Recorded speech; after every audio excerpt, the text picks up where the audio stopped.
Hello, this is Tune Into Your Body. I'm Dr. Wendy Lee White, licensed naturopathic doctor, nutritionist, and educator. How has your relationship been with food in the last 6 months of working from home? Do you find yourself struggling with your relationship with food? Are you blaming food for the discomfort or the lack of control, or however you phrase it? And I'm here to chat with you today for the next 30 minutes or so about maybe a different way to see your relationship with food. So welcome, thank you for joining me.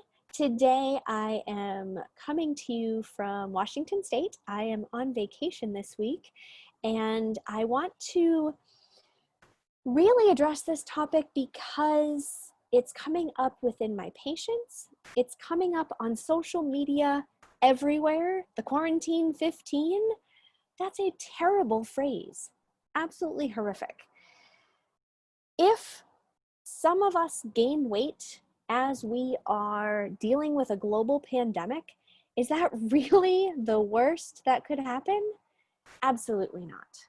So let's really put everything in perspective so that it doesn't have to be so much emphasis on food. Now, don't get me wrong. You know that I value the importance of food. You know that last week alone, we talked about the function of the GI tract and how your gut health can influence your immune health and your mood and your muscular status and your nutritional status. Muscular status isn't a word. Musculoskeletal system. So we know that food and nutrition are important and digestive tract function is important. But remember, we have to keep everything in perspective. And hopefully with today's visit, today's webinar, we will talk and help you get a little bit more perspective about the fact that yes, food is important, but it isn't the end all be all of your life. So I believe that you all can see my screen, so you can see that I am sharing a PowerPoint presentation with you. Please do give me a thumbs up in the chat, assuming that it works well. So today, again, we're going to talk about your relationship with food, particularly with the focus on the last 6 months, whether we're working from home, whether we are just staying home and social distancing, however, we are spending a lot more time at home, going out less. So how this fits into the principles of naturopathic medicine. When we talk about making food the enemy, how that goes against what my philosophical beliefs are, first do no harm, is about taking the most gentle approach to helping someone rebalance themselves. If we make the enemy out of something that we need to be nourished and we need to thrive, that's not being gentle, that's not doing no harm. Identify and treat the cause. Today we're going to talk about a lot of reasons why we may choose not to eat things that are the best for us, or why we may choose to overeat when our physical body doesn't need nourishment. But when we look at identifying and treating the cause, we can realize that this isn't about food at all. It's about something totally different. Prevention is the best cure. We want to find out how we can solve the problem, not feed the war that you feel regarding yourself and food, but really prevent the war from escalating. Doctor as teacher, that's why I do these webinars. I do them because I want more people to appreciate their amazingness and to really understand the physiology that drives the choices that we make each and every day. The healing power of nature refers to the fact that we are amazing beings and that we have the ability built inside ourselves to stimulate healing. We can make bones reattach when they've broken. We can reverse a process that has gone one way. We can make it go the other. And treating the whole person comes out today because we're going to talk about mental, emotional, spiritual, and physical. So when we talk about food and eating, it's not so much about the food being the right choice, the wrong choice. Let's understand the mental, emotional, physical and spiritual drivers behind food choices. So what goes into my approach to your relationship with food? Naturopathic medicine, nutrition, counseling, and homeopathy. Within the naturopathic medicine, I practice with a health at every size philosophy that really respects body diversity, that not all of us are meant to be very thin, muscular, fit people. Some of us are meant to be much more padded, fit people. Some of us don't want to be fit people at all, and that's okay.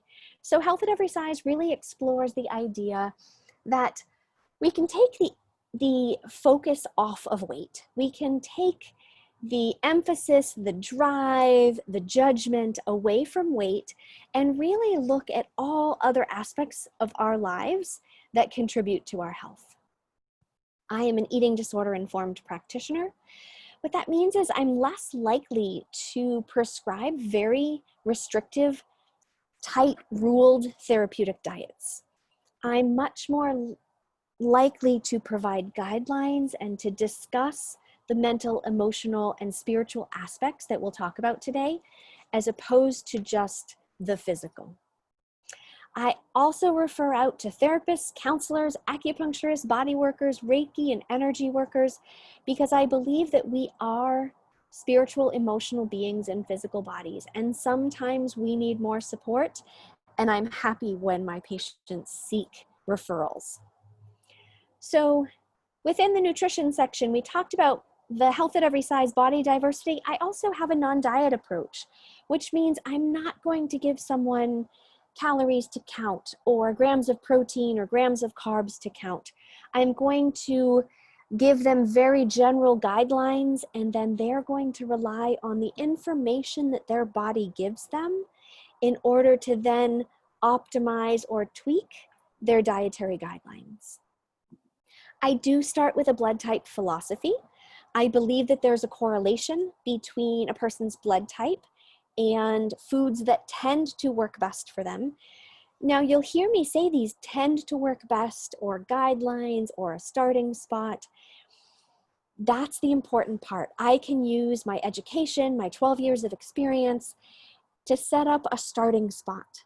And then it's up to you and your body to learn what works, what doesn't work, what needs to be modified. The important part in the counseling aspect is that I have awareness of ACEs. ACEs are adverse childhood events.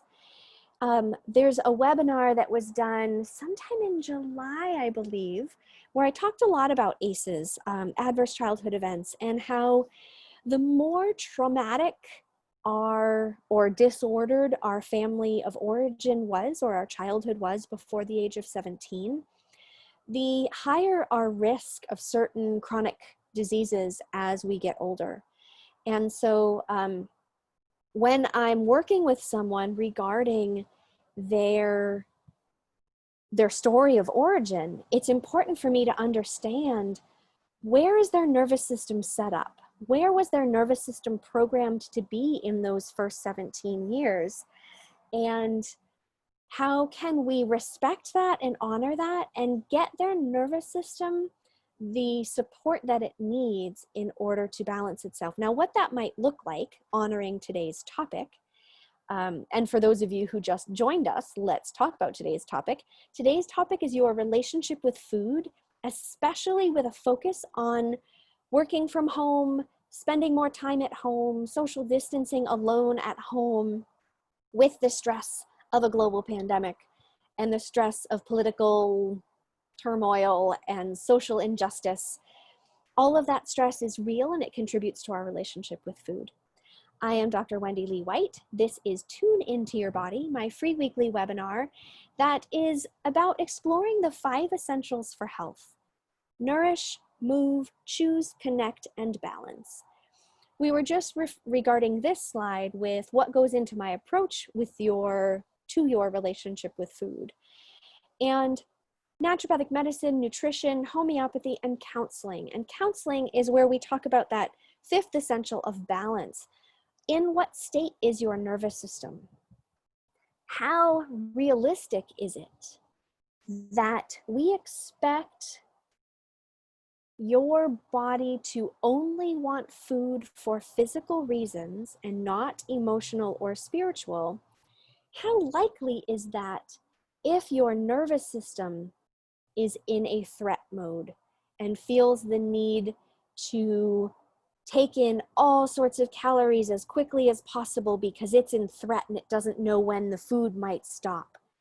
So it's really important that we understand mental, emotional, spiritual, and physical as we're looking into your relationship with food. So as I talk about your relationship with food, I think in our culture, it's really hard to know what a normal, and I'm putting normal in quotes, what a normal relationship with food might look like. So I think it's important before we talk about your, quote, struggle with overeating or your struggle with regulation, I think it's important to talk about what disordered eating looks like.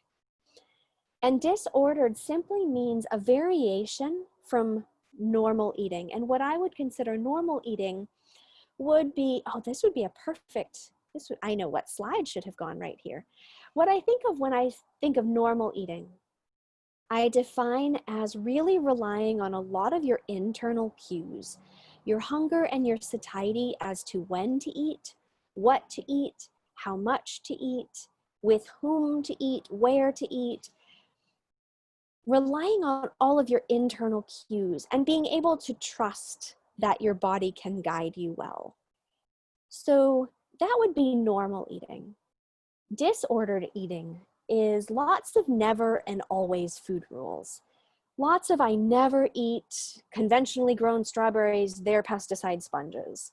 Or I always sit down and focus on my food only and eat mindfully. And there's no flexibility around.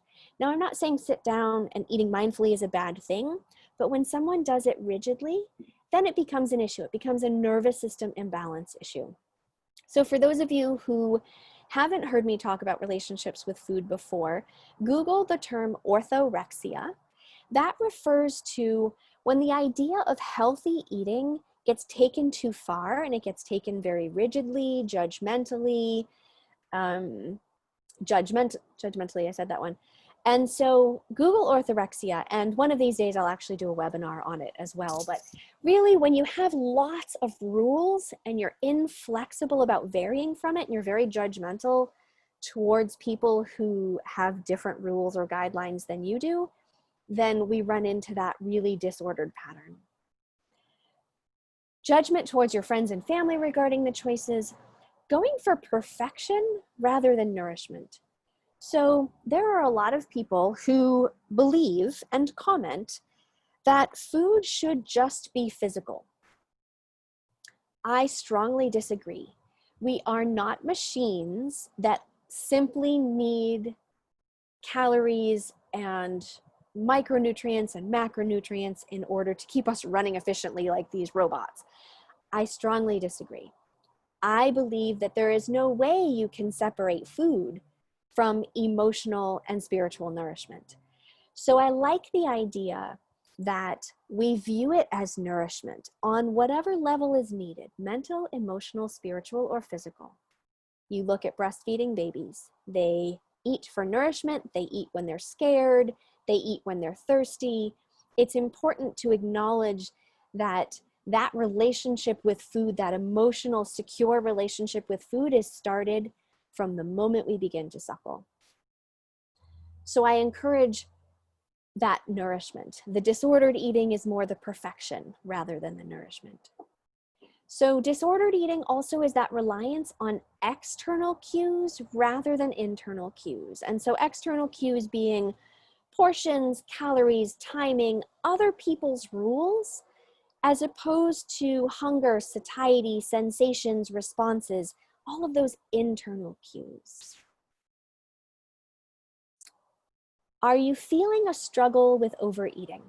and your relationship with food? Do you feel as though food has power over you that you struggle with, that you have a war with? Don't blame the food. Let's look at other root causes together. I'm going to take this moment halfway through here to just say thank you for all of you who are joining me here. Remember, if you're through Zoom and you've registered, you can post comments in chat or questions in chat. If you are streaming live through Facebook and my Tune Into Your Body page there, I do not check that while I am live, but please do feel confident that I will check that later and that I will respond to your comments or questions later. So this is Tune Into Your Body. I'm Dr. Wendy Lee White, licensed naturopathic doctor, nutritionist, and educator. And this is episode, I think 17. I didn't double check today, but this is your weekly webinar where I offer you information for how you can be healthier every single day through choices that you make throughout your day. The 5 essentials are nourish, move, choose, connect, and balance. Nourish is regarding food, supplementation, and hydration. Move is regarding active movement, like exercise, only I like the word movement better, and passive, like hydrotherapy. Choose is about things that how you live your day to day. So it's about chemical exposure and prioritizing sleep and really scheduling your values to your calendar. Connect is about your relationship with yourself, with others, and with something greater. And balance. Balance discusses your nervous system state and how that affects your physiology. So balance really discusses how you can encourage your body to feel safe more often. Therefore, your nervous system responds, and other systems in your body function better when you are safe rather than under threat. So today we're talking about your relationship with food. When you're working from home, when you're spending more time at home because we are in stay-at-home orders or we're social distancing.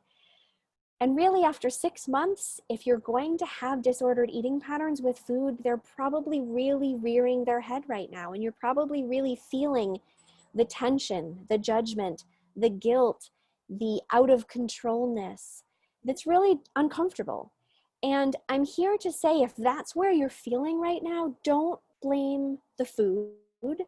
Also, let's not beat ourselves up for being weak and having no willpower. That's not how our bodies work. We are better designed that way. Let's explore the root causes. So here you go. There. I made a word cloud. That was fun, actually. So I made a word cloud. Now, if I were doing this lecture live, I would ask for volunteers to pick a word in this word cloud that you want me to discuss. So if you are active in Zoom right now, please look at this word cloud on the slide on your screen and choose a word that you feel might start a good discussion about how it relates to your relationship with food and why your relationship with food isn't as simple as willpower and your weakness or your inability to make the right choice.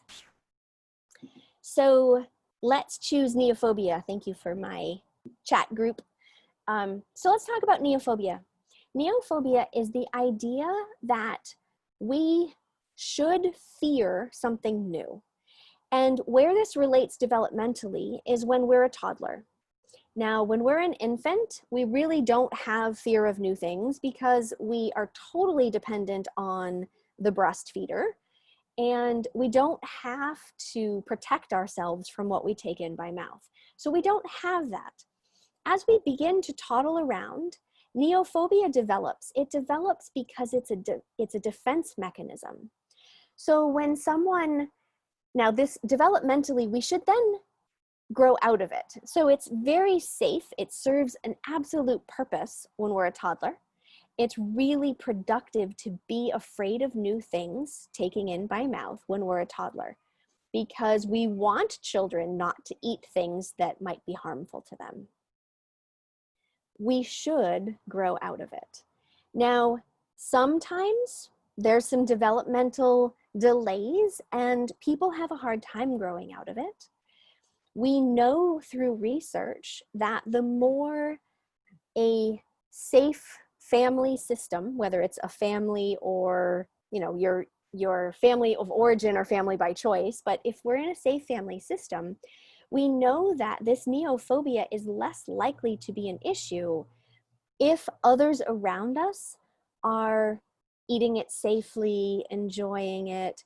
And where we get stuck in neophobia is those of us who feel like we just have rigid tendencies, that we just have black and white tendencies, and we're really uncomfortable in the gray areas. There are many of adults who fit in this area.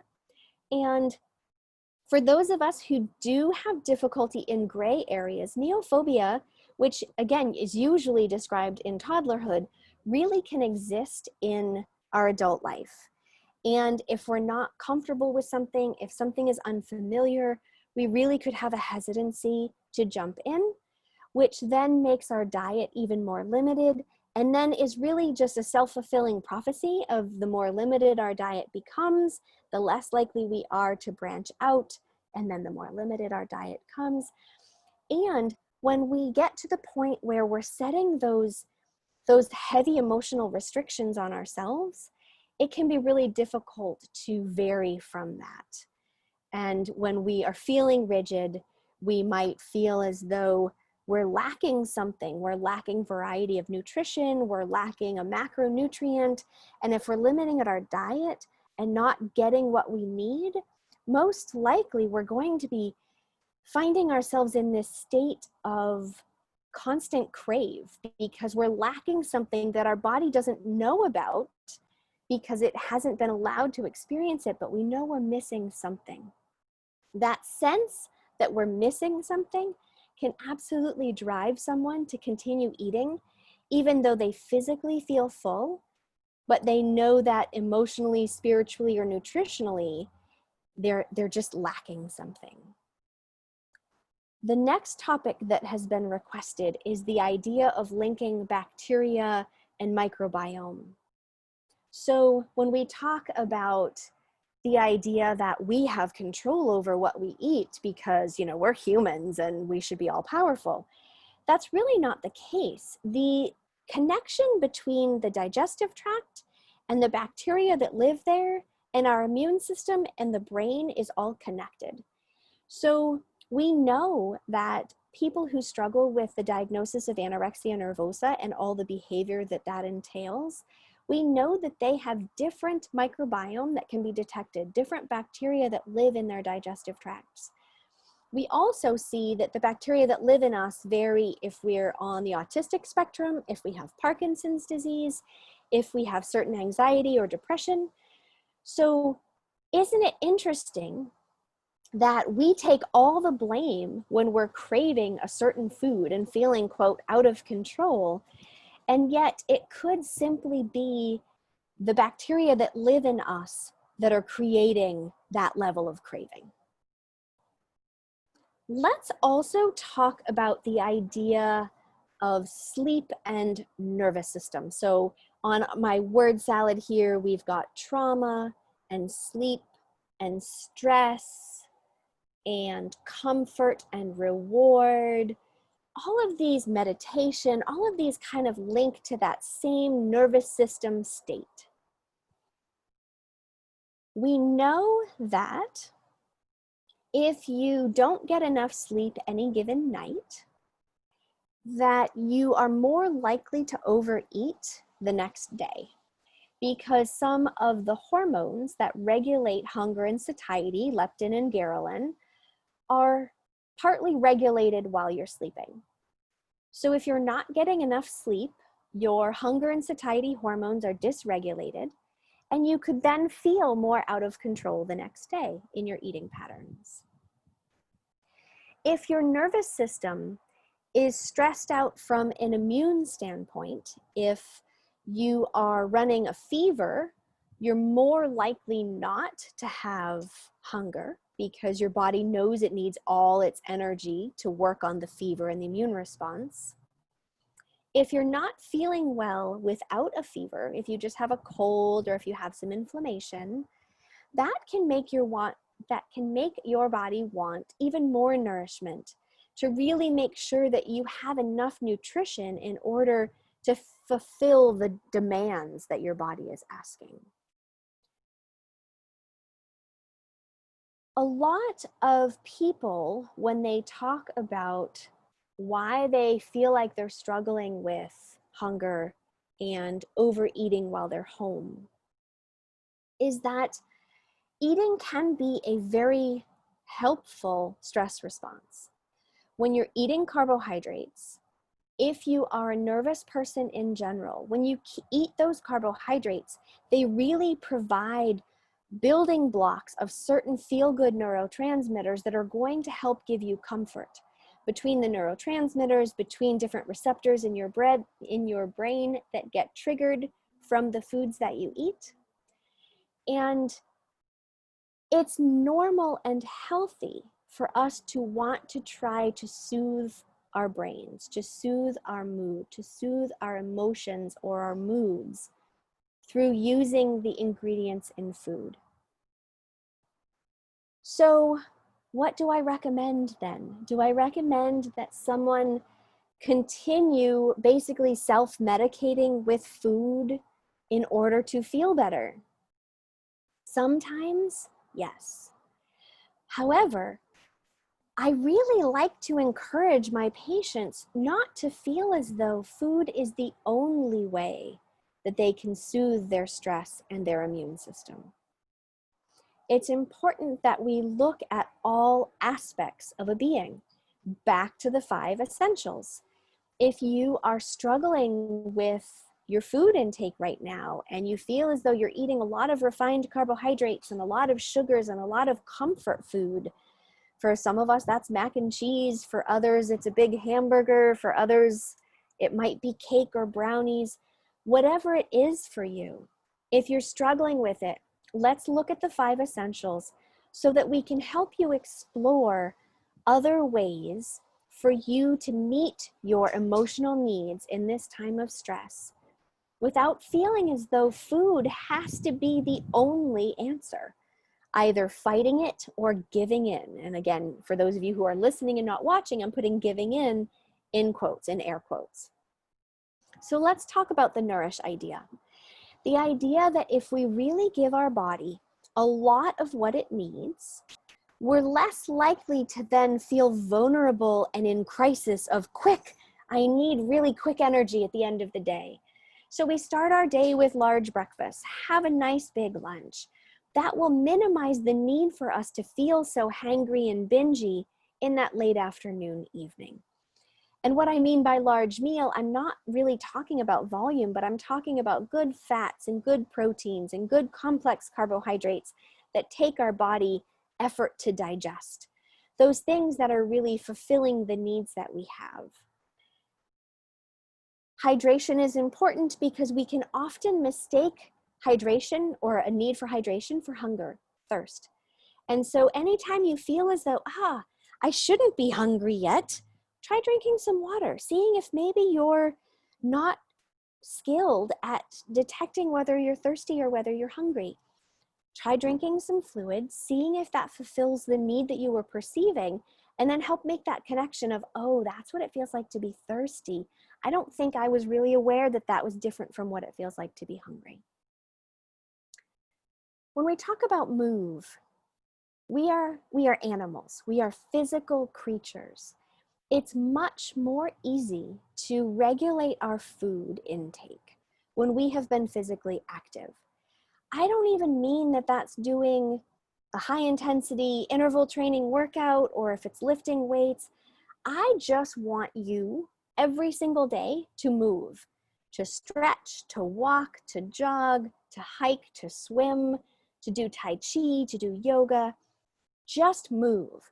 Lubricate your joints, move and increase your circulation. That is going to help stabilize your metabolism, which is going to help you feel more regulated in your appetite and your ability to feel satisfied. Let's talk about choose. We already talked about sleep and how prioritizing sleep is going to help you regulate your hunger and satiety. If we look at going through therapy to be able to process what we've retained from our adverse childhood events or our ACEs, that is going to help you feel as though your nervous system isn't stuck on hypervigilance, isn't stuck on survival mode and panic mode, and you're able to feel more safety and receive the proper cues from your internal environment about what your body needs as far as nourishment. Connection. When we feel like we can connect to ourselves and to others and to something greater, we're less likely to use food as our only emotional way to soothe. Connection to yourself might look like quiet meditation, might look like awareness of your breath. It might look like journaling and being aware of what spending time with yourself feels like, and that it's okay to be absolutely content being by yourself. There's one webinar I did in June that was on the idea of being alone doesn't have to mean being lonely. That's your relationship with yourself. Relationship with others. How many people do you know that you can call when you're feeling yuck? And yuck is my word for when I'm feeling discomfort that I can't necessarily name or describe, that I can't name its emotion, that I can't name its origin. I just feel that yuck. And I know who I can talk to, how I can move, who I can reach out to, rather than only having food be the primary source to soothe that yuck. That's what I mean by reaching out and connecting to yourself and to someone else and to something greater. Now, connecting to something greater does not necessarily mean a religion or spirituality, although it could. It could be humanity. It could be an earth-based connection where when you're in nature, you feel connected and plugged in something, a very, very small part of something so massive and huge. It could also mean being connected to a purpose, a social justice mission, humanity, something that makes you feel small and connected to something larger. That too can help us fulfill a need outside of always seeking food to fulfill that need. And of course, the fifth essential is balance. That's where we look at your nervous system, your sense of safety, your ability to identify and name, here I am talking about the yuck, but identify and name the emotions that you're feeling and to be able to be with them and not simply making them want to go away. When we are able to be with all varieties of our nervous system, our emotions, we are able to then not necessarily self-medicate through food as frequently. Again, looking for food for comfort is not a bad thing. It can be uncomfortable and produce dysregulation if it's the only way that you seek emotional comfort. So to review, we talked about the idea that it can be difficult in this times of stress and isolation to self-regulate our relationships with food. But when we think about it's a war with food and food is bad and we really should be stronger and have more willpower, hopefully you realize that through all of these different aspects, we can explore all the ways that we can feel as though we're getting our needs fulfilled on the mental, emotional, spiritual, and physical levels, and that we don't have to look for food to fill all of those needs. This is a document I use in my Psychology of Eating class at the National University for Natural Medicine. It is from a book called Nutrition Education, Linking Research, Theory, and Practice. This is a chapter written by Contento called The Overview of Determinants of Food Choice. When you look at all of these different components that feed our choice of what food, how much, when, where, and with whom, we realize that it's not so simple as to say, I'm weak, I have no willpower, and I'm just going to overeat because I can't help it. Absolutely not. We can explore all of the different things that can affect our relationship with food. It's not about the food, it's about how we're living. It's about our entire being, entire environment, and how we're interacting with it.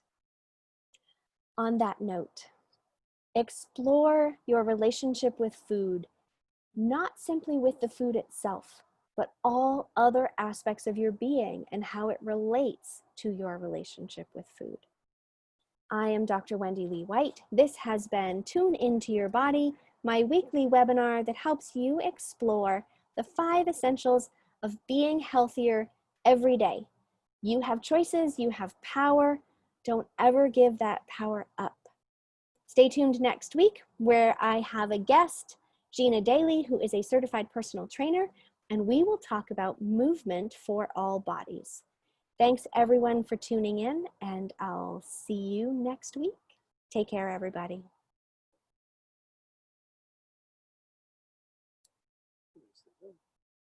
Thanks. Oh, I'm getting in the sun. I'm getting hotter and hotter as it's going.